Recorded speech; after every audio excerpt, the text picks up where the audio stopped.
So Mahoney and I had all the good foods this past weekend when we were traveling. Lafayette had a great time down there. Not a single bad bite of food the entire time we were on that Even trip. at the airport. Yeah.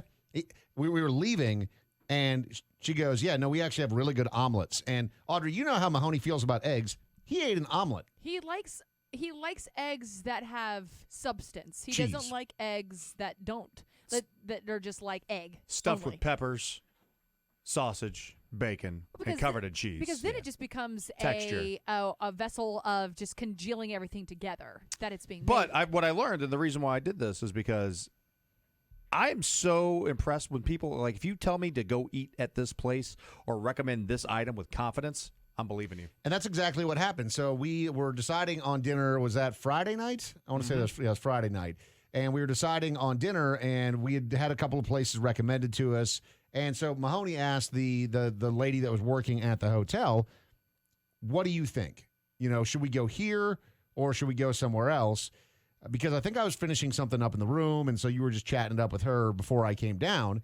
And so I came down, and she had this adamant look on her face that we must go to this place called Fezzo's, which was not like a big pomp and circumstance, not like a super like high-end type of place. To give you an example of like where we were sitting, we were outside on an enclosed patio, and it was basically like kind of like folding tables with cloths on it. Like it just wasn't anything where it was like ridiculously fancy. You know, they were singing happy birthday to people. There's families there that Very had nice, kids. but not stuck up. Not stuck which up. I don't right? like stuck up. Just a nice, nice restaurant, but not over the top.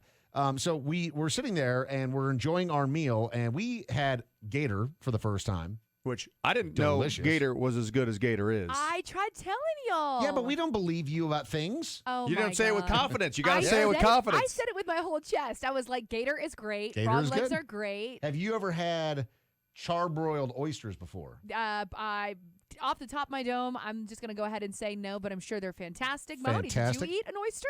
Oh, I ate the hell out of the oysters. I could have yeah. eaten 1,000 charbroiled oysters, which I had never had before. Okay, so you guys just had like swamp food. Yeah. Well, yeah. Then we also had a couple of steaks, you know, and those were good as well. I don't and think you can get a cow in a swamp. you can't get a cow in a swamp. Okay, so it was elevated. And Mahoney, you said the dessert that you had Best was bread pudding I've ever had in my whole best bread life. pudding he's ever had in his entire life, and all of it And I've very had- very reasonably priced, considering how tasty everything was. But that wasn't the dramatic part. oh, So we're okay. sitting here, and it's towards the end of the meal, and we just hear this loud. We're like, "What's that? Like somebody slamming a door? What was that?" Just odd. Everybody's kind of just like looking around. Looked around, and then kind of went back to their meal and didn't think much of it. And then all of a sudden, you start to hear the sirens, and the cops show up, and multiple fire trucks show up, multiple ambulances show up. I have never seen so many first responders come to a single incident Well, what happened? as fast as they responded. So quick. And so we start to kind of figure out what's going on, and we look across the street, and this is like, 2 lanes on each side. So it's a highway, and, people are going kind of into the normal speed that you'd expect, around 50, 55 miles per hour on one of those roads. And we didn't see it actually happen. We just heard it happen. There is a whole F-250 that is basically up in a tree. It's like elevated off the ground, at least on the back end, because like you can see like one of its blinkers Okay. halfway up a tree. So people go all the time when they're like, how did a giant truck make its way up a tree? But if you it think crossed about it, over there was like it was going the opposite way. It was facing the opposite way on that highway. Whoa. So it must have crossed several lanes of traffic, or we don't know exactly how it got there, but there is a truck in the woods it in a raining? tree. What No. was- No, not random. It No, it's wasn't a not, curve. Not really that late. It was just sort of something that happened. And so we see all the first responders, and they go from being really hurried and trying to figure this situation out to kind of standing around. And I'm like, ooh, I hope that doesn't mean that like, Or they just can't figure out how to get this guy out of the tree. or the guy's just dead, right? Oh, morbid. Yeah, no, it's We're like, morbid, hope right? And nobody's so hurt. I'm like, I hope everyone's okay. And then the fire trucks start to leave, and then the ambulance leaves, and then the other ambulance that was there also leaves. Okay. And it's just the cops left. And then That man was drunk, wasn't he? I see a dude in a wife beater getting his field sobriety test done, and I'm like, I don't even know why y'all are bothering to field His- sobriety test that dude. His truck was in a is tree. in the tree.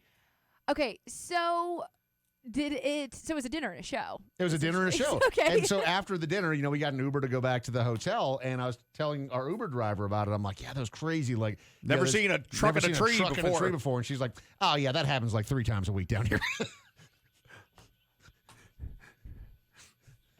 She's like, I'm just glad I didn't get stuck in that traffic, idiot. Y'all wild. Yeah, it was hell of a time, man.